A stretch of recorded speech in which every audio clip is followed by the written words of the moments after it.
سلام بچه‌های عزیزم. امروز میخوام یه کتاب زیبا براتون بخونم.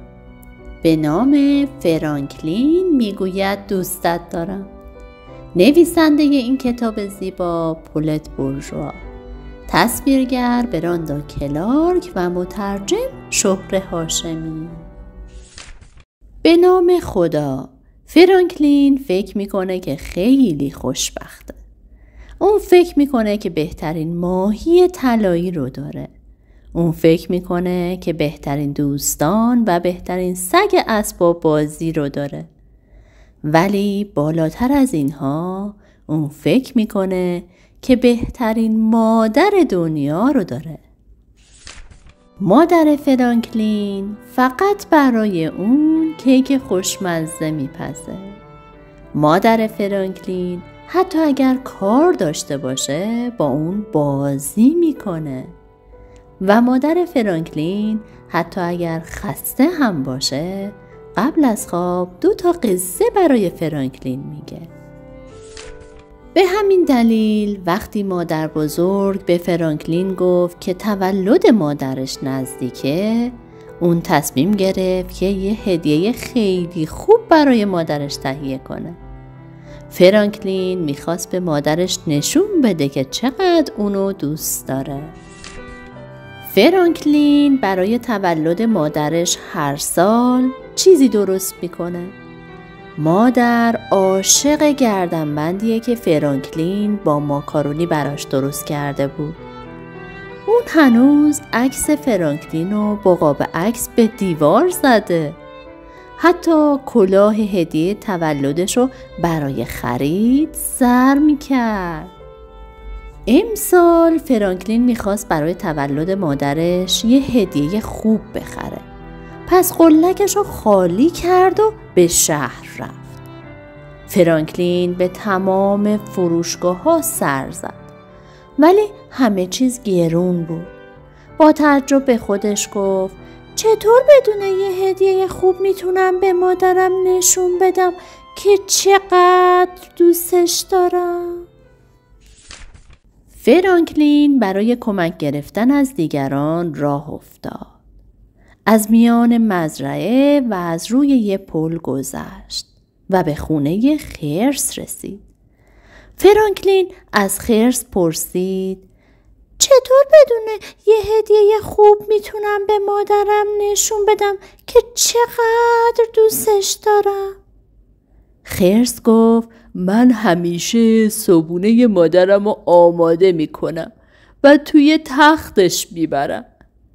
ولی مادر فرانکلین به اون گفته بود که دوست نداره خورده نون توی تخت خوابش بریزه.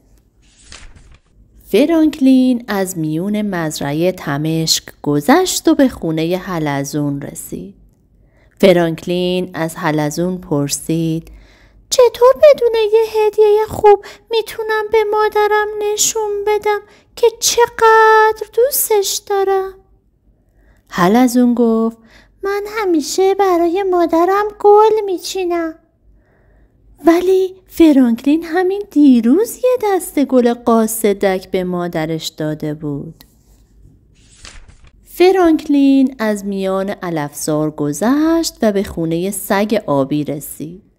فرانکلین پرسید سگ آبی چطور بدون یه هدیه خوب میتونم به مادرم نشون بدم که چقدر دوستش دارم؟ سگ آبی گفت من همیشه برای مادرم یه نقاشی میکشم و همراه با گل و برق و بو به او میدم. فرانکلین پرسید برق و بو دیگه چیه؟ سگ آبی گفت بغلش میکنم و میبوسمش. ولی فرانکلین همیشه وقتی از مدرسه برمیگشت مادرش رو بغل میکرد و شبا قبل از خواب اونو میبوسید. فرانکلین آبگیر رو دور زد و به خونه قاز رسید. فرانکلین از قاز پرسید چطور بدون یه هدیه خوب میتونم به مادرم نشون بدم که چقدر دوستش دارم؟ قاز گفت من همیشه برای مادرم گردنبندای قشنگی درست میکنم. ولی مادر فرانکلین همین الانم یه گردنبند ماکارونی و یه گردنبند مروارید داشت. فرانکلین خسته و گرسنه شده بود.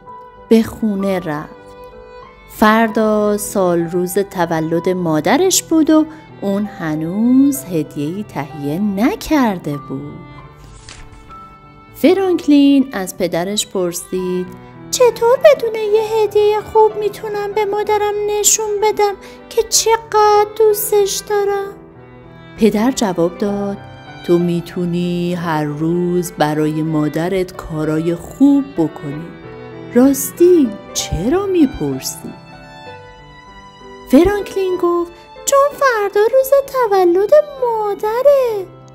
پدر با تعجب به اون نگاه کرد. پدر گفت چرا تو خواهرت برای اون کارت تبریک درست نمی کنید؟ من الان باید به فروشگاه برم.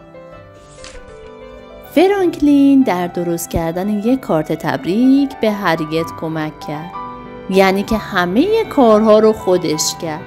بعضی وقتا آرزو می کرد که از هریت کوچیکتر بود، چون هریت هرگز نگران چیزی نبود.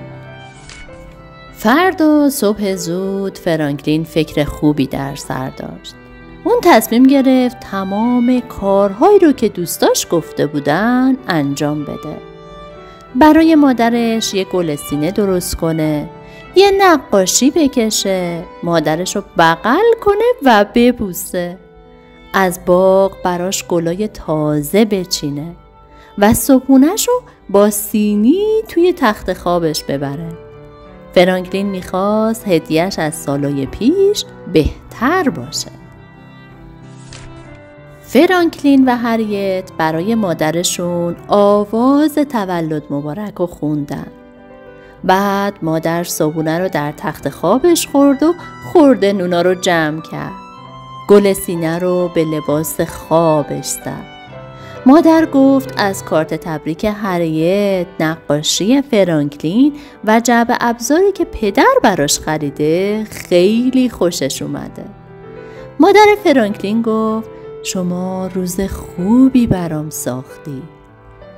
ولی هنوز فرانکلین هدیه آخر رو به مادرش نداده بود. اون یه هدیه دیگه برای مادرش داشت.